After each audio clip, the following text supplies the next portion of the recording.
Hi, my name is Holly. I'm a manager at Edison Ford Winter Estates. Thank you for joining our digital discussion. It's about Amelia Earhart, somebody I have admired since I was a small child.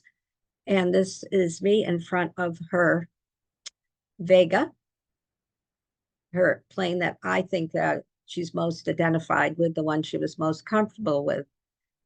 Let's get this started. I do want to mention I did my best, but there is a lot of information out there about Amelia Earhart. I'm not an expert on planes, so if I'm good at history, but like explaining things in technical terms with planes, you wouldn't want to hear it. But I will do my best. And if you have questions, just put them in the chat and I'll answer them at the end to the best of my ability. Thank you. So here we go, and let's get started. Amelia Earhart, aviation pioneer. I just put a few quotes on here, and I'll talk about a good quote book you can get about her later on. But just some things that give you an idea what she's like. Never interrupt someone doing something you said couldn't be done. No kind action ever stops with itself. One kind action leads to another. Good example is followed. A single act of kindness throws out roots in all directions, and the roots spring up and make new trees. The greatest work that kindness does to others is that it makes them kind themselves. And something else I think sums up her philosophy: adventure is worthwhile in itself. Here's Amelia as a young child. She's born in July in 1897 in Kansas, the daughter of Amy Otis Earhart and Edward Stanton Earhart. And her parents had a marriage that was up and down. They would divorce. They eventually would divorce, but they would separate, get back together. They moved around a lot. Many of their years were spent with their grandparents. In 1899, when her sister Muriel was born, the family moved from Kansas to Iowa to Minnesota to Illinois. She's actually in Chicago, where Earhart graduated from high school. And her mom's from a fairly affluent family. After attending 6 high schools in 4 years, Amelia graduated from Hyde Park High School in Chicago in June 1915. This was after her parents had separated due to her father's drinking and lack of a job. He was a lawyer. Eventually, he goes to work for the railroad, but he has many ups and downs. Amelia excelled in science, enrolled at Hyde Park, which was an exclusive school. Her mother did have money, and that's where from her family at the time, after she realized it had the best science program in the area. But she had difficulty making friends. Isn't that interesting? Because I know sometimes people think she may be shy, but I really think she was fairly outgoing overall in later years. Her yearbook caption reads AE, which way she often signs notes, the girl in brown who walks alone, which, wow, today we wouldn't be able to put that in a yearbook. During World War I, she left the Ogant School, an exclusive finishing school, to work at Toronto's Spadina Military Hospital as a voluntary aid detachment nurse for wounded World War I soldiers. And while she is there, she becomes ill herself. There was a type of flu going around, and she catches it. And this is going to leave her with lifelong sinus problems, pretty severe. She had sinusitis, but it was much more severe than a normal case. And remember, there's not any antibiotics then either. So that affected her sometimes when she was flying, the pressure. But she was drawn to doing this work. She had seen 4 wounded soldiers walking down the street, and that's what inspired her. Earhart completed a semester at Columbia University, then at the University of Southern California, because her parents had moved. We're going to backtrack a little bit here and say that Amelia rejoined her parents in Des Moines when she was 11. She saw an airplane for the first time at the Iowa State Fair, and she was not impressed. It was a thing of rusty wire and wood and looked at not at all interesting. And that's from the PBS American Experience series, which I would encourage you to look up. It wasn't until a decade later that at a stunt flying exhibition that Amelia's passion for flying occurred. While in Toronto, she attended a flying exposition with a friend. A stunt pilot dove at Amelia and her friend. I'm sure he said to himself, watch me make them scamper, Amelia recalled. But Amelia stood her ground. She referred to this incident as a personal awakening. I did not understand it at all at the time, but I believe that little red airplane said something to me as it swished by. It certainly ignited something inside of her. In 1920, she attended an air show in Long Beach, California, and she took a 10-minute plane ride that forever changed her life. She wrote, as soon as I left the ground, I knew I myself had to fly. To pay for her lessons, she worked as a clerk for the telephone company. And there's one story I should have mentioned. When she was quite young, she tried to build a homemade roller coaster and for her and her sister, and her idea of maybe flying at the time. And even though it kind of didn't go the way it was supposed to, just for a few seconds, that she felt like she was almost airborne, and she loved it.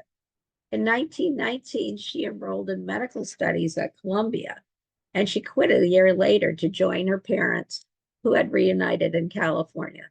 They will separate and reunite a fair amount. But her father is an alcoholic, so that kind of went along with that. Attending a Long Beach air show in 1920, Amelia took a plane ride, which I already talked about. The man was named Frank Hawks, and it changed her life.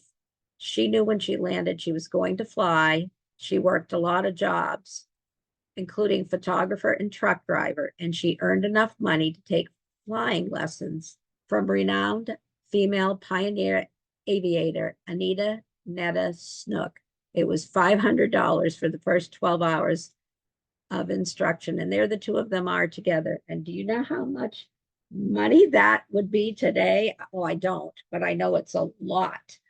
It was a lot of money then, an astronomical amount, but that was something she had found her passion.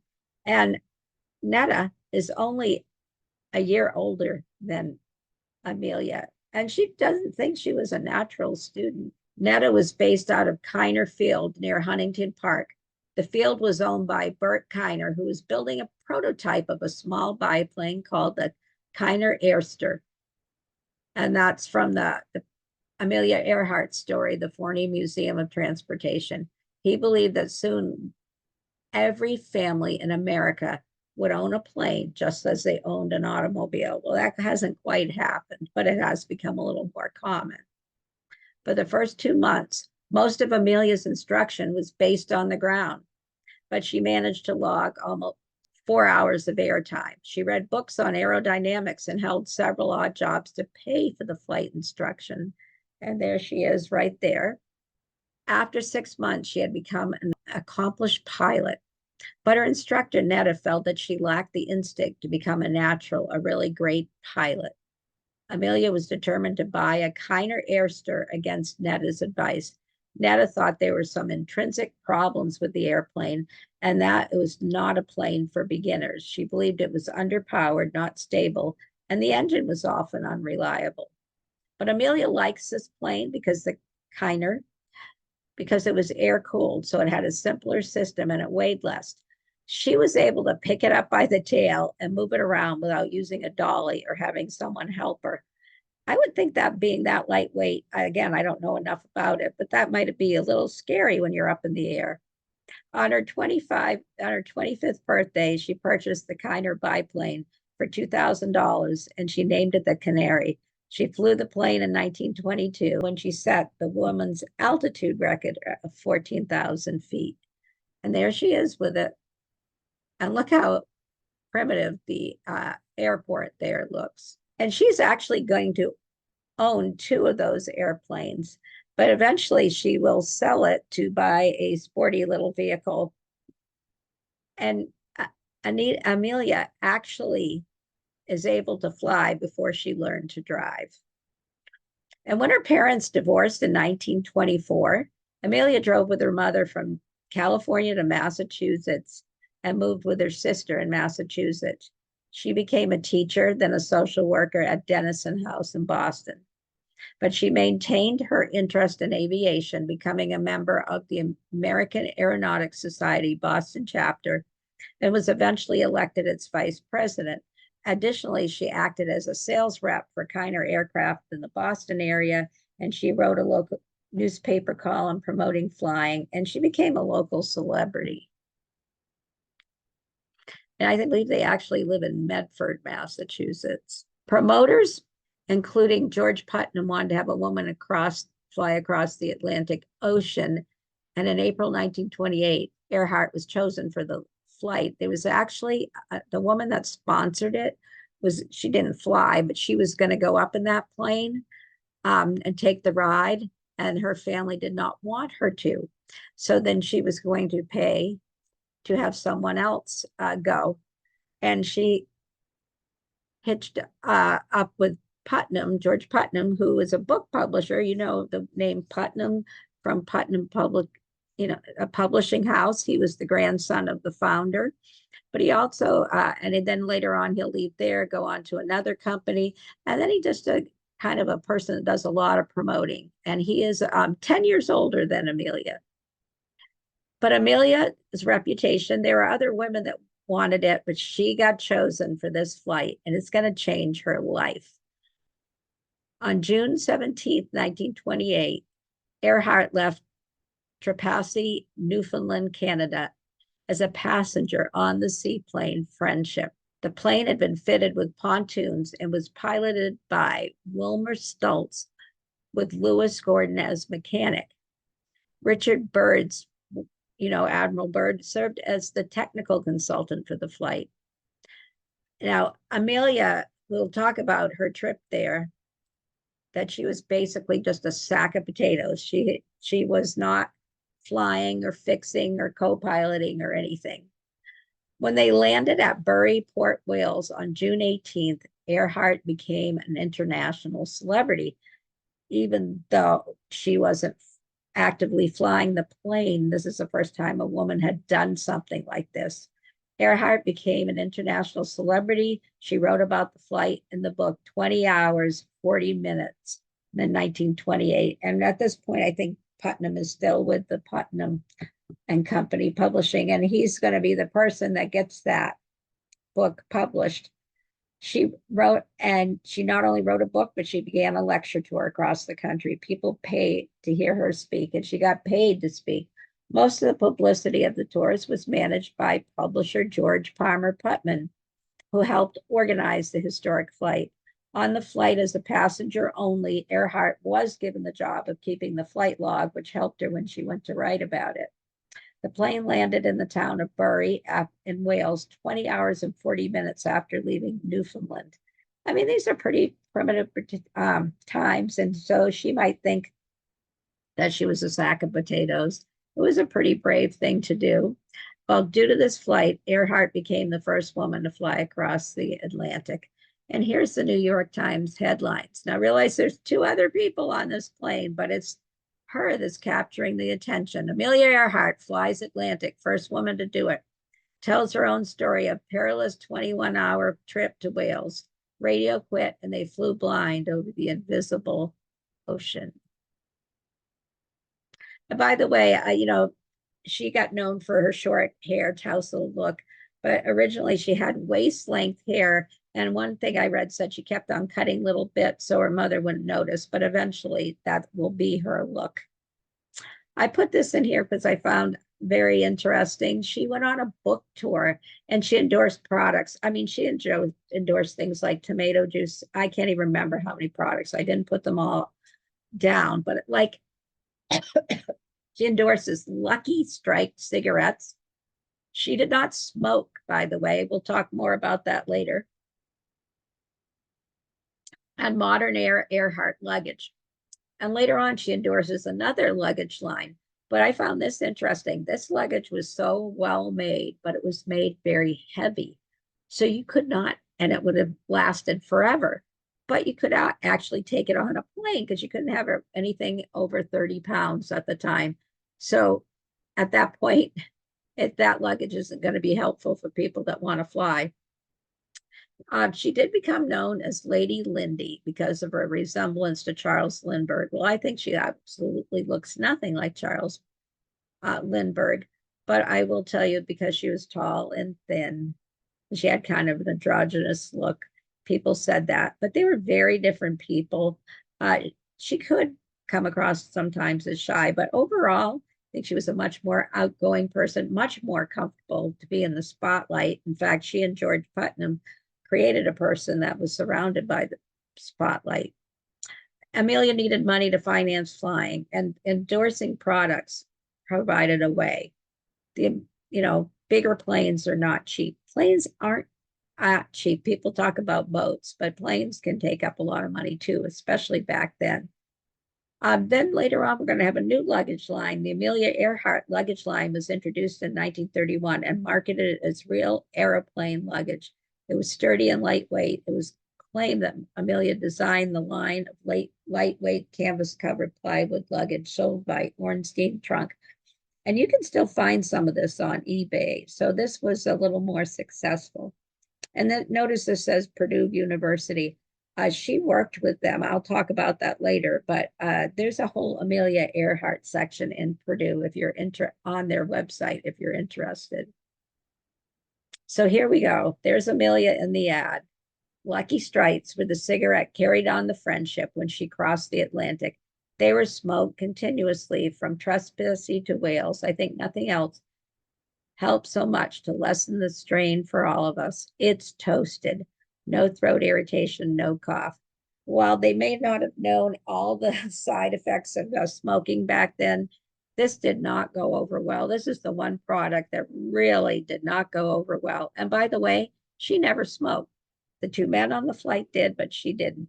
So the $1,500 she raised from that, she donated it to some worthy cause. I can't quite remember who it was, but she did not keep the money. That lost her a contract with McCall's magazine, but instead she ended up doing things and writing for Cosmopolitan. But I'd say that was the one advertisement that was not successful. And there she is in what my favorite plane that she flies, and the one I think she's most identified with. In 1929, Amelia bought another airplane, a single-engine Lockheed Vega. Flying the Vega, she participated in the Air Derby race from Santa Monica to Cleveland. It was nicknamed the Powder Puff Derby. That's probably how you know it. She came in third place. Amelia also helped to found the 99s, the first organization for women aviators, and it still exists today. She became the first president in 1931 and held that position for 2 years. During that time, she used her status as a celebrity to promote the growth of American commercial airline. And I want to go back to her Vega. I wish, hold on for a second, because I wanted to talk about that, because you can visit her Vega in the Smithsonian today. You got to get your tickets ahead of time, but go see it. It'll give you chills. In 1930, Amelia became the first woman to fly an autogyro. There it is. After 15 minutes of instruction. It was actually something that she bought. It was made by Pitcairn and featured rotating blades to increase lift and allow short takeoff landings. She bought this and then sold it back to Beechnut, so it would have Beechnut advertising on it as well. I don't think it was as easy to fly as she thought. Earhart set the first autogyro altitude record and made 2 autogyro cross-country tours, including 3 public crashes. Though Earhart was the most famous woman pilot, she was not the most skilled, and that's from the Smithsonian and Amelia Earhart, the fun of it. I mean, sometimes she didn't have, maybe she perhaps didn't have enough instruction on that, and it wasn't as easy to fly as people thought. So that's their quote. Maybe she was or wasn't the most skilled. Maybe she was the most passionate. In 1930, Amelia set the women's world flying speed record of 181 and 1800 miles per hour. Between 1930 and 1935, Amelia set 7 women's speed and distance records. And again, this is from Purdue as well. There's the picture of the autogyro, and I've seen it spelled both ways with the I, GI or GY, but I went with the GI because that seemed to be most common for that particular one. And you heard me talk about Putnam. Putnam had been married. He was divorced. His wife had an affair. They think to escape from him. I'm not sure, but he was still married when they met, but they did end up divorced. And he and Amelia became a couple. And there they are together. He is 10 years older than her, and he is her master promoter. And here's a letter. Dear GPP, there's some things that should be writ before we are married, things we've talked over before, most of them. You know, must know again my reluctance to marry, my feeling that I shattered thereby chances in work, which means most to me. I feel the move just now as foolish as anything I could do. I know there may be compensation, but have no heart to look ahead. Now remember, her parents had a very tumultuous marriage. Let's think about that. But yet she's going to marry him. On our life together, I want you to understand, I shall not hold you to any medieval code of faithfulness to me, nor shall I consider myself bound to you similarly. I think there was once a rumor about her that wasn't proved about her having an affair, but as far as I know, you may know something else. I didn't find a lot that they weren't faithful to each other. If we can be honest, I think the difficulties which may arise may best be avoided should you or I become deeply or in passing in anyone else. And as I said, there was some talk of one, but I didn't see enough in there to tell me that that really happened. I realized she's such a mega celebrity. People were always looking for dirt. Please do not interfere with the others' work or play, nor let the world see our private joys or disagreements. Like, keep the private things private. In this connection, I may have to keep some place where I can go to be by myself now and then, for I cannot guarantee to endure all times the confinement of even an attractive cage. Well, she certainly went away to fly. I must exact a cruel promise, and that is if you will let me go in a year if we find no happiness together. They did find happiness, that I am sure. I will try my best in every way and give you that part of me you seem to know and want. Not your typical love letter, was it? But they seem to have had a fairly happy marriage. I have read a lot of bad things about George Putnam. He certainly was a big promoter. I think sometimes he get blamed. I mean, sometimes he was over the top in promoting her, but other times I think he got blamed for things that maybe were her decisions. So it's probably a little bit of both there.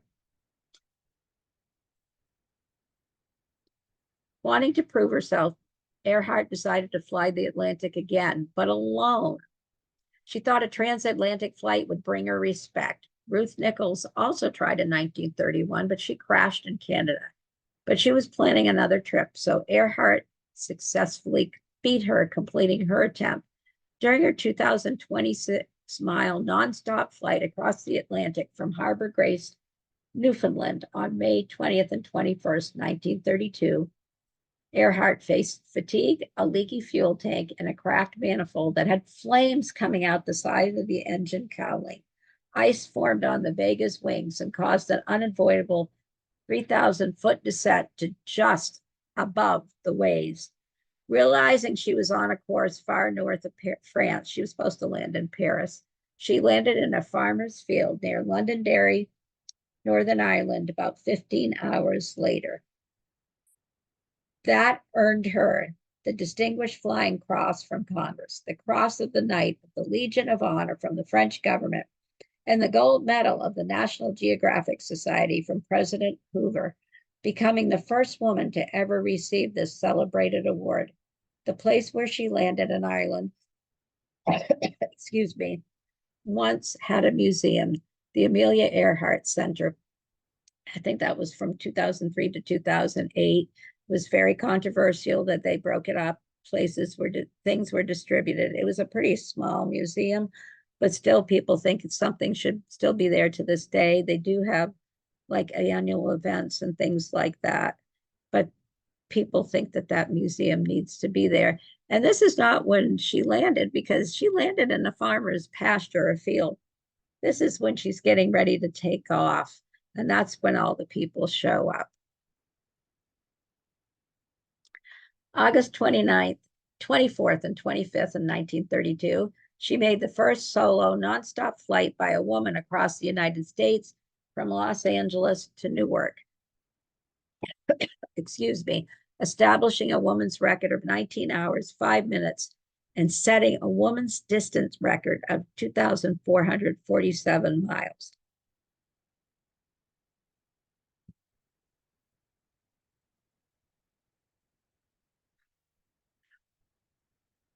In 1935, Amelia again made history with the first solo flight from Hawaii to California, a dangerous route, 2,408 miles long, a longer distance than from the United States to Europe. She left from Honolulu on January 11th, and after 17 hours and 7 minutes, she landed in Oakland, California the following day. That same year, she became the first person to fly solo from Los Angeles to Mexico City.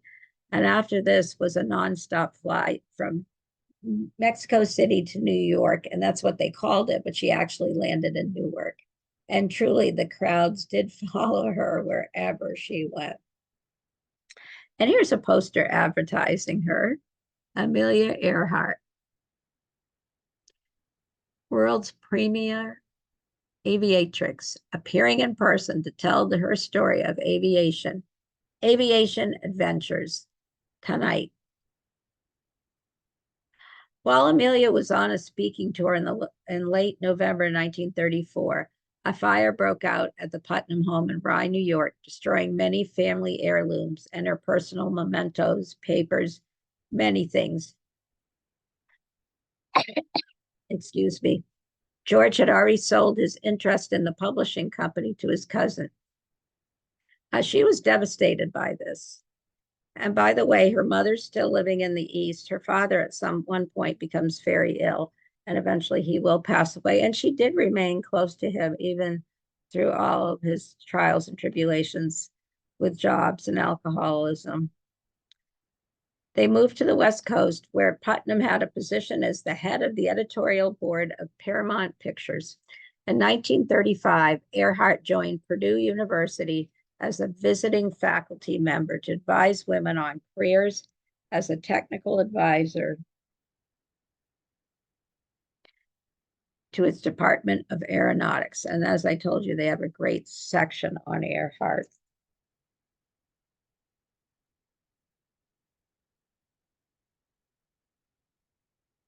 In 1933, Wiley Post flew around the world. In July of 1936, Amelia bought a Lockheed Electra 10E airplane, one of only 149 produced. With financial assistance from Purdue, she was able to purchase the $80,000 plane. And Purdue does a lot of financial help for her over the years. She would go there, teach more like seminars, things like that, be a presence on campus for several years. So this is an $80,000 plane in 1936.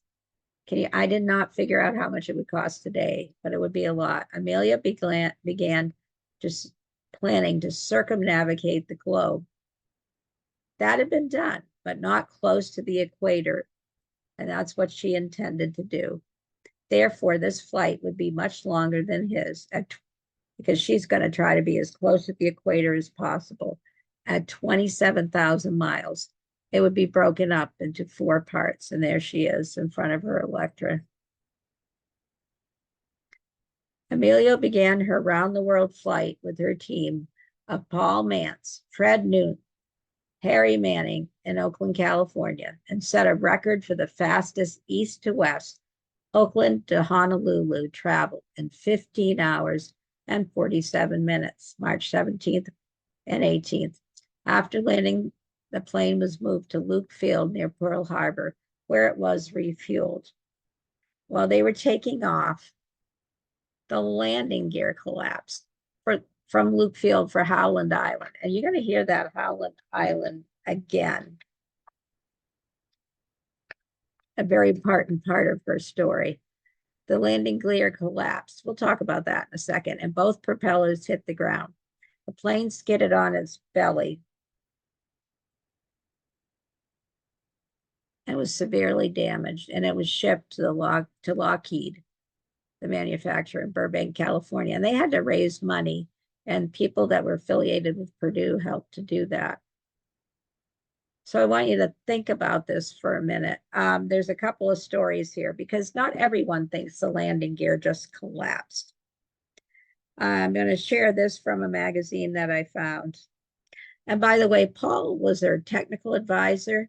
He decided to come along, so he did a little piloting of the plane with her. Fred was her navigator, and Harry was there because he could do the radio work and Morse code, the communications, which neither Amelia or Fred Noonan were proficient in, but Harry Manning, that's the person that did the radio, the Morse code, etc. And he was going to go part way with her a good chunk of the way. Now realize this is an easier direction also for her to go. But let's see. Here is her flight, that first flight, when she thought she was going to be able to leave Hawaii. She said, the sea is lovely. Venus is setting ahead and to the right. The moon is a lifesaver. It gives us a horizon to fly by. It shines on the engine cowls and into the cockpit. Just before dawn, she touched down. But before and I told you about the record she set, but before the Electra could take off again for Howland Island, oh, if she had only been able to go this direction. The plane needed service to its propeller hubs and lubrication system, completed at the U.S. Navy's Luke Field in Pearl Harbor. On March 20th, as the crew headed down the runway, there was not even the slightest indication of anything abnormal, recalled Amelia. 10 seconds later, the airplane, which had brought us so gallantly to Honolulu, lay helpless on the concrete runway, a poor battered bird with broken wings. During takeoff, a tire blew, causing the forward landing gear to collapse and send propellers smashing into the ground. So, and George had nicknamed it Amelia's Flying Laboratory. And when it came to rest, a small flame could be seen, but it was immediately extinguished by the quick-thinking pilot who cut the ignition.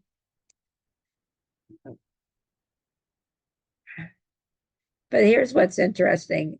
A lot of people don't think it's either one, those things. They think it was pilot error, and that was Amelia's fault.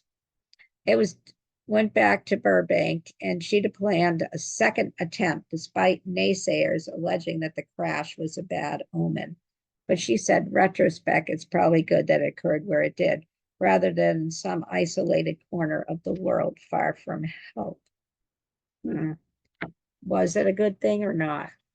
Because everything, the winds were in her favor in that direction, just so you know.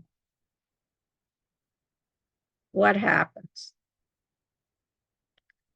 Here we are. She's going to fly, I believe, from Burbank to Miami, June 1st, 1937. This time she's taking off from Miami.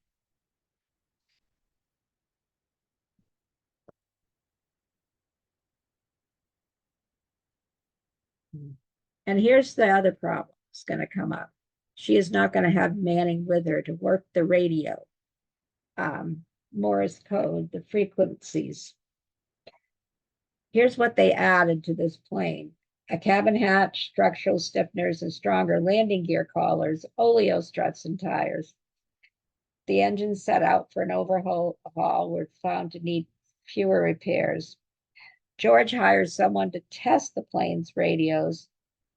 And Manning can't go because he took 3 months off from work to do this, so he was not available at this point. and also repair the antennas under the fuselage since components for the trailing wire had been destroyed in the crash. Amelia chose not to have a trailing antenna reinstalled without Harry Manning. I want you to listen to this because this may change her fate among the crew. She reasoned that she and Noonan, who did not know Morse code well enough to use it, would not need it. Accordingly, Gurr redesigned the antennas, moving the antenna mast on top of the plane forward to lengthen the top antenna and transferring the transmitter's output tuned through the loading coil to this newer, longer antenna. He believed the new antenna would increase the amount of energy, radio energy emitted on the 500 kilocycle frequency. After this, Gurr, the radio person they hired, explained the changes to Amelia. He offered to review the operation of the radio direction finder loop with her. Seeing her hesitate, he realized she did not know how to work the loop, and I'm not putting her down.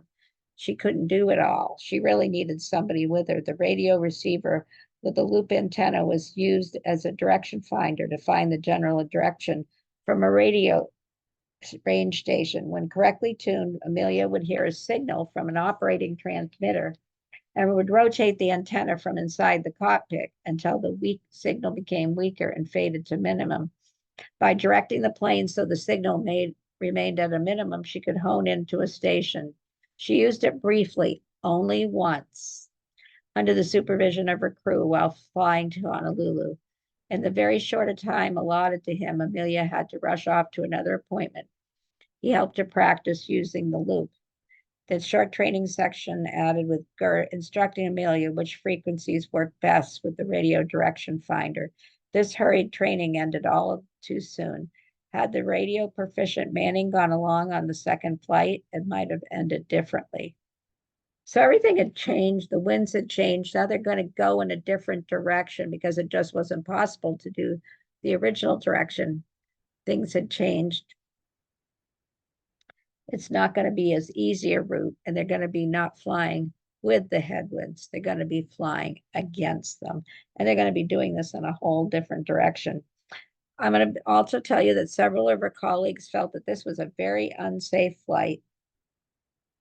And Jackie Cochran, a pretty well-known aviator herself, didn't think she should do it. She didn't think she was physically strong enough, and she was concerned about that navigation component.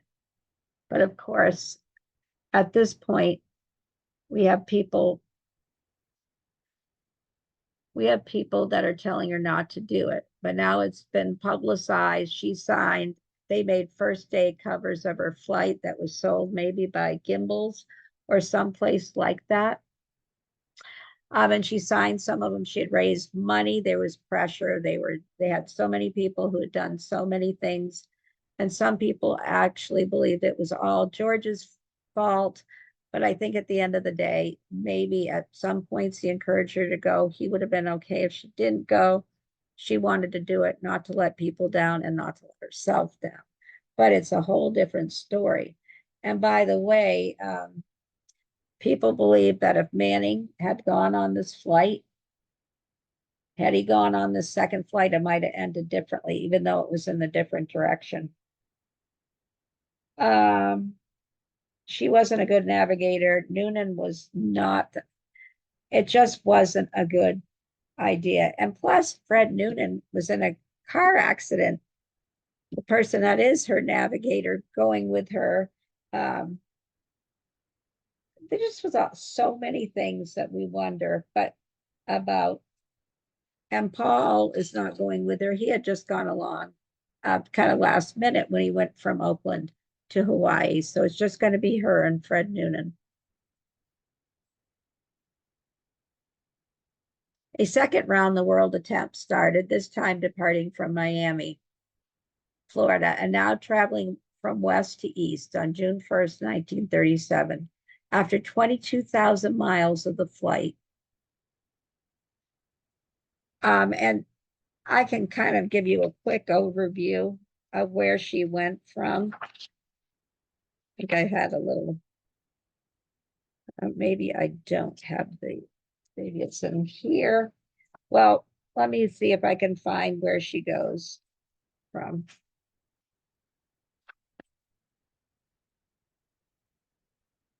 She wanted to do this, by the way. She drove herself. They flew out of Miami. Then they went to San Juan, Puerto Rico. And then they went over the Bahamas. They refueled both the plane and their bodies in San Juan. They went to their next destination, which she had hoped would be Dutch Guiana, but instead was in Venezuela. And that was the first glimpse of South America. She saw a jungle for the first time from the air. They both were blown away basically by the beauty of the place. On the next leg, they ended up from Venezuela to Brazil. And there she crossed the equator for the first time. During their stop in South America, mechanics repaired a small fuel leak in the Electra and changed the oil. And Amelia laundered everything in her suitcase, 5 shirts, 2 pairs of slacks, and a light work coverall. She also packed a change of shoes and a weightless raincoat. She and Noonan also took the opportunity to reorganize the cockpit, packing up the maps they had already used and shipping them home.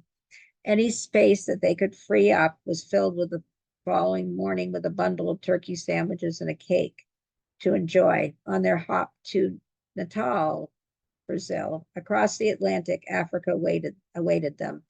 The 1,900-mile trek was mostly uneventful. They passed an Air France mail plane, but she couldn't communicate with the pilot as her radio equipment was a voice telephone and theirs was telegraphic code. And this is going to be a problem all along. And by the way, her plane is outfitted with a parachute that supposedly could lower the entire plane, which she tested out in San Francisco. Although the plan was to land in Senegal, she and Noonan ended up 163 miles away in St. Louis, a mistake that Amelia owned up to as she had erroneously disagreed with her navigator's directions. The next day, June 9th, they continued on to Dakar, where a mechanic repaired the plane's broken fuel meter. And by the way, a lot of these places that she finds, someplace are helped out when they get under U.S. territory, areas that they put places where she could refuel. That was thanks to her connections in the government that happened.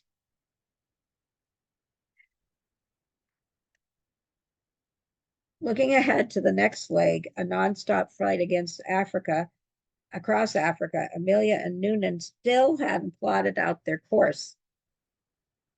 Extremely hot weather is creating unfavorable conditions.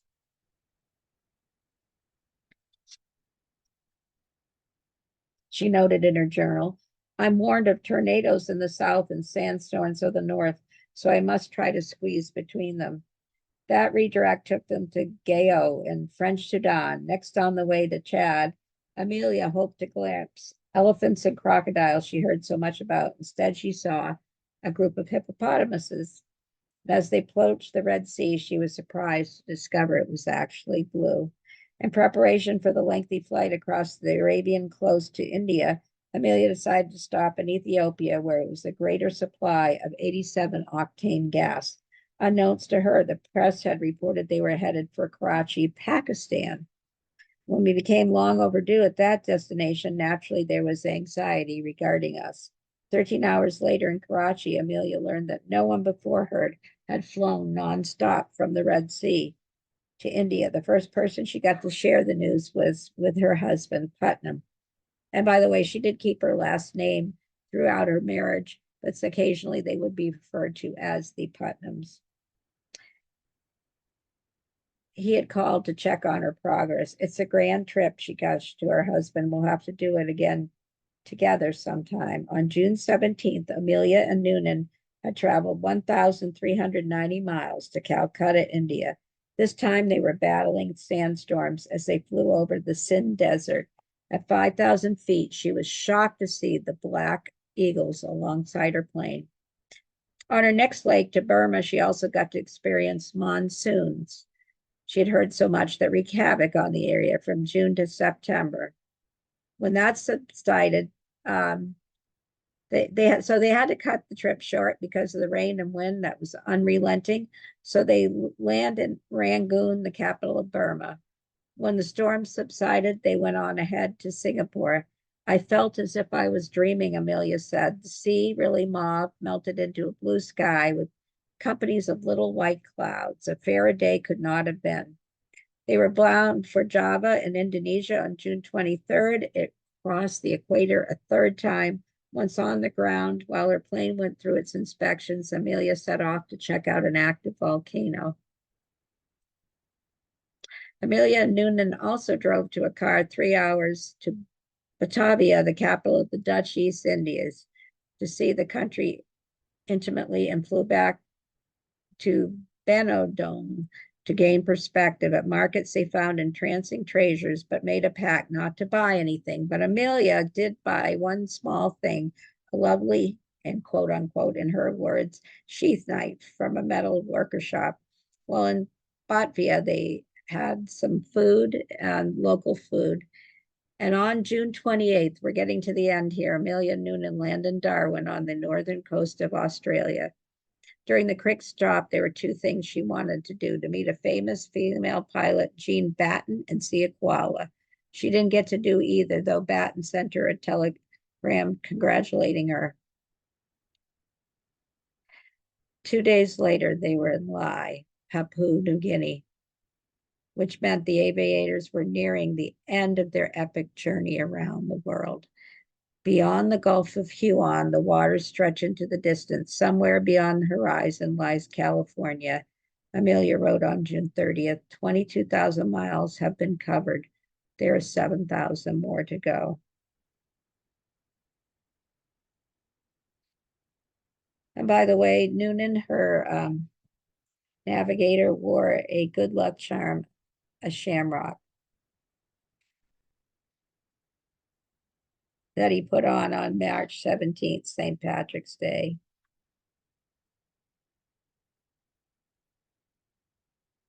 So here we go. This is the last place that they will most likely ever be heard from.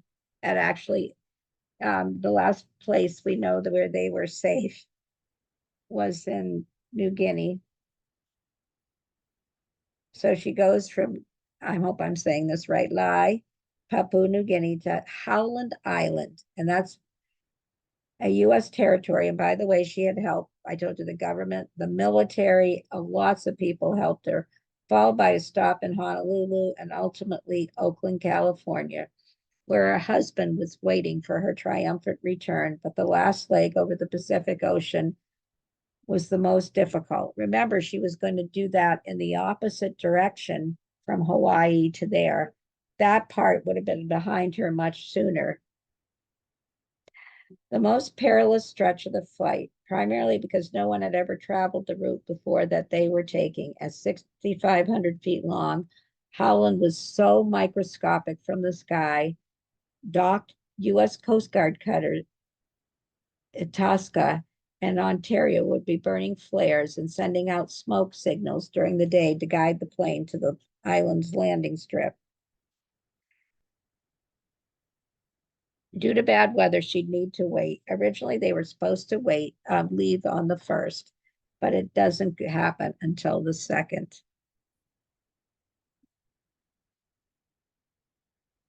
There was lots of things going on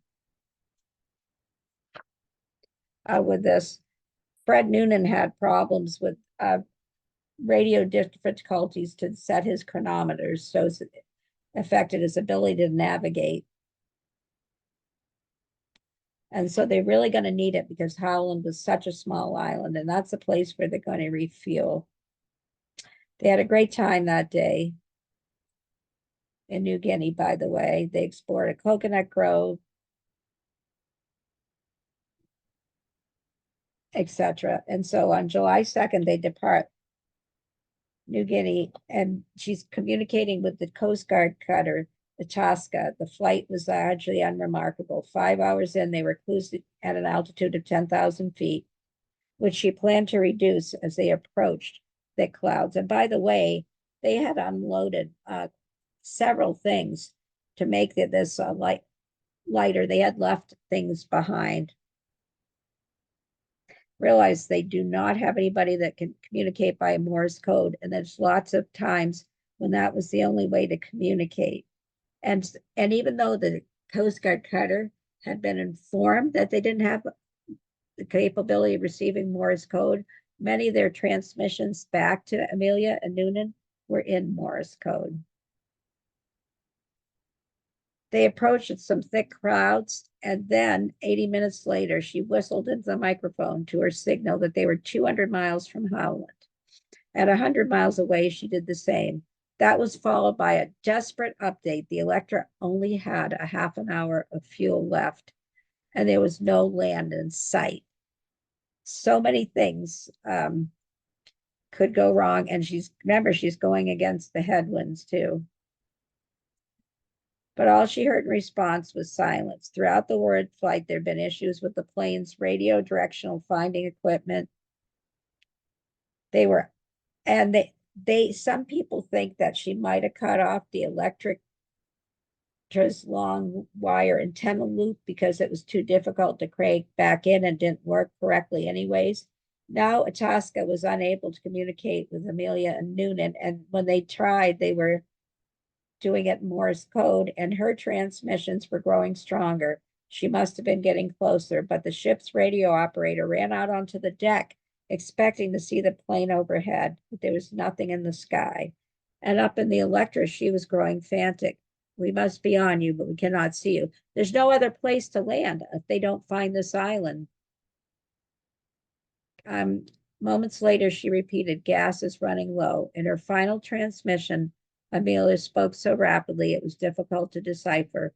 We're in the line of position 157337. We'll repeat this message in 6,210 kilocycles. Wait, listening at 6,210 kilocycles. We're running north and south. And then after that, there was radio silence. As they awaited the Electra, the Itasca did all they could to get Amelia and Noonan's attention. Using the ship's oil-fired boilers, they set out smoke signals, but the heavy clouds made it impossible to penetrate. So let's talk about this. And here, they lost the radio contact. There the two of them are. President Roosevelt authorized a massive search. Here's some thoughts. If she was forced to make a water landing, the Electra had various safety devices. The gasoline tanks were constructed to float the aircraft. They had a life raft and life preservers. But that would only be if they survived the impact, if that plane hit the water. People believed the plane would have broke apart or it sank without enough time to inflate the raft. And as the concern grew, Putnam was notified. For days, he didn't sleep. He pored over charts. Roosevelt's got the Coast Guard searching, but the search was abandoned on July 18th. He can't sleep. Her husband can't sleep. Every update from the Coast Guard or reporter had him on edge. A false alarm that the Itasca had intercepted radio messages from Amelia caused him to collapse. Still, he clung to hope. The aviator will pull through, he told the United Press. She has more cool courage than anyone I know. I have confidence in her ability to handle any situation. And he continues this search until October of 1937. As the days and weeks wore on, Putnam was haunted and oddly comforted by something she had often said to him. When I go, I'd like to go, best go in my plane quickly. He kept on hoping for a miracle.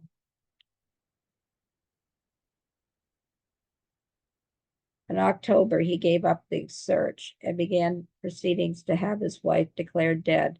in order to settle her $25,000 estate.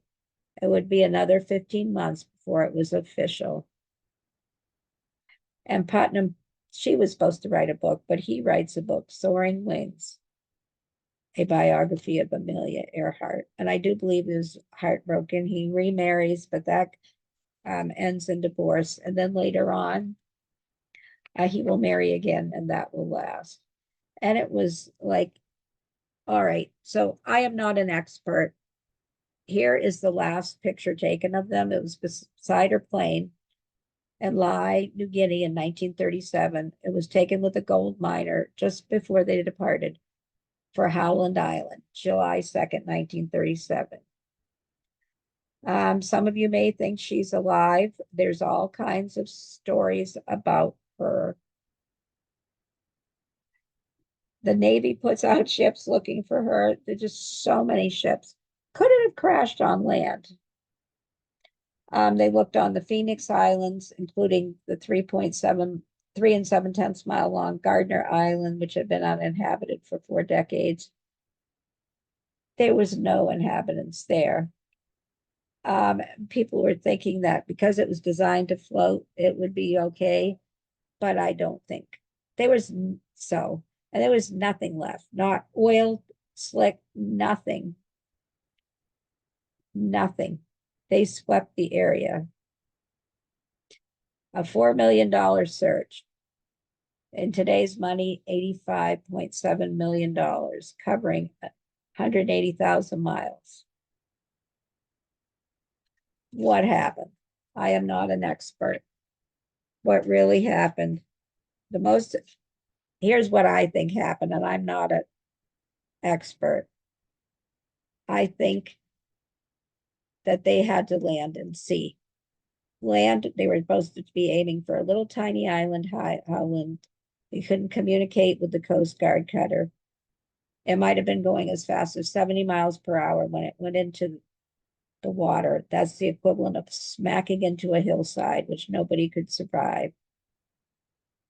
If anything was punctured, a wing or a floating tank, it would have affected the plane's buoyancy. She either slammed into the ocean and sank, and that's where they are, is in the ocean. That is what I believe. But there are people that believe many other things. There are people who claim to have heard radio transmissions from Amelia shortly after she was reported missing. Shortwave radio waves reflected by ionosphere can bounce several thousands of a mile. Somebody, a teenager said that she heard her in Florida saying, "This is Amelia Earhart, help me," as she cried out. Panicked man, believed to be Noonan, could be heard in the background yelling, "Water's knee deep, let me out." For 3 hours, the voices came in and out until Plank lost the signal, and she wrote down everything she heard in a notebook, which her father reported to the Coast Guard. However, nothing was done. Companies have done deep ocean searches. There are people that believe they landed on Gardner Island. There are people that believe the Japanese captured her. There are people that believe that she became a housewife in New Jersey. Of course, we never know. This year, there was another company that said they discovered an object that was 16,000 feet deep that resembled a plane. They haven't found it. It's 3,500 feet deeper than the Titanic. It will be a monumental task to recover it, if it is the Electra. And that is a location that was far west of where they disappeared. So I'm sure many of you have different thoughts. And by the way, there are all kinds of distress calls, other ones that people find. People have said they found things on a exploration of Gardner Island, like tools and a piece of plexi that was the same as the Electra, a shoe in Amelia's size and her style. It's just, there's all kinds of stories. I don't believe in. I mean, maybe they did cry. They did get radio transmissions that got heard that cried for help, but I don't believe it could have been for too long. And I'm not an expert. There's many people. Do I think we'll ever know? Highly unlikely. Some in Amelia's family believe the theory that she was held a prisoner of war by the Japanese and executed on the, or held there or executed on the island of Saipan. Some people believe that Noonan was beheaded and she died from dysentery as a prisoner. Oh, there's so many different stories, and that's what they are. It's all speculation and stories. But the most likely part is that there's a lot of ocean. And that could have easily happened. That's where they ended up. She was declared legally dead in Superior Court in Los Angeles on January 5th, 1939. And by the way, her mother had come to to California at one point, and her husband, George, will take care of her mother for the rest of his life and pay her bills. So this is actually in my bedroom. It's not really Amelia's plane, but if you look at it from the top down, which you can't see, it is a well-worn Electra. That's actually a model my husband put together. That's Amelia's plane. It was a Lockheed Electra. Its length was 38 feet, 7 inches. This is just a model. It's over 20 years old. Wingspan, 55 feet. Maximum speed, 250 miles per hour. So that's just a model of it. We both apparently have always been interested in her. There have been so many things about Amelia because people, well, I mean, she's a pioneer in aviation. She's a pioneer for women. She believes in equal rights. She keeps her own last name. But there's also a mystery, and mysteries intrigue people. And because she died doing something that she actually loved very much, but was never found, the story continues. So there's the movie about Amelia. I have not seen it, but I should, by Hilary Swank, Richard Gere, Ewan McGregor. There's been other movies. Here's a book I'd like you to recommend by Michelle Albion. It's called Quotable Amelia Earhart. And those are quotes you can know have been verified. And Amelia said a lot of intriguing things. You can get this on Amazon today. Michelle also wrote the Quotable Henry Ford, the Quotable Thomas Edison, which we sell. And we sell The Florida Life of Thomas Edison. She was the first professional curator here, and this is a very cool book. I own all of her books. Anyways, there's so many books about Earhart. I'll tell you what I used in a minute. Here we go. Guess what? Amelia, in 1922, a statue in Statuary Hall by the Lundin brothers. It's made of bronze.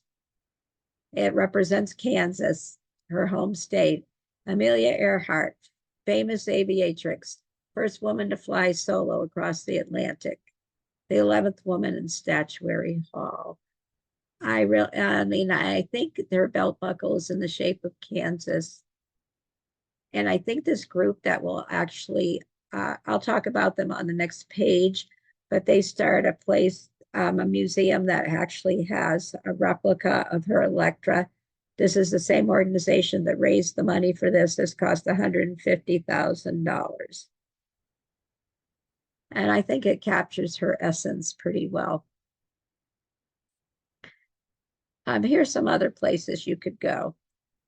Amelia Earhart's birthplace. A lot of these places, when I was a child reading about her, they didn't exist. I mean, this was in private hands for many years, I believe till the 80s. It says Amelia Earhart Birthplace Museum.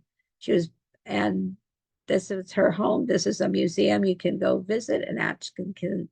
I didn't say that. Atchison, Kansas. Here's the Amelia Earhart Hangar Museum, and they have a similar model. This one, I think, cost $100,000. They're the people that their organization raised the money for the statue in Statuary Hall. I would love to be able to see it someday. There's some other impressive ones in there too, but this is one, a special favorite. This is a museum that has opened up in the last couple of years, the Amelia Earhart Hangar Museum, also in her hometown. And it's a sister aircraft to her Lockheed Electra, owned by Grace McGuire, and it's on display there. And there's a simulator where you can pretend to fly. So that's a place you might want to consider. There are all kinds. For example, Medford. She lived in Medford for quite a while. The famed flyer lived here from 1925. There's something for her.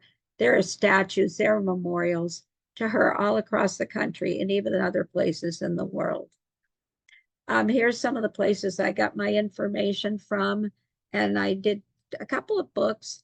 I think that Amelia Earhart, The Turbulent Life of an American Icon, is probably the best known, most inclusive biography. There, I have Amelia's book, The Fun of It, 1932, East to Dawn. No, The Turbulent Life is definitely, I think, the best book. And East to Dawn, The Life of Amelia Earhart, 2010. I feel like Susan Butler. I mean, you have to look at people with a critical eye because you don't want to have just making people into sheroes or heroes. But she seemed a little over the top critical, but that could just be my biases reading about her. So I'm going to be honest. There was Sunday, I was in Publix and my husband said, look over there. And there was this magazine called Amelia Earhart Magazine. I've never seen a magazine on her. And I did purchase it. It had some interesting things, not a super lot of new information, a couple of small errors, but I bought it. Usually I won't spend that much money for a magazine, but I kind of thought it was a sign. So you can look for that at your local Publix or Barnes and Noble, the magazine. And then there's the quotable Amelia Earhart, which I mentioned to you. Thank you. Bye-bye.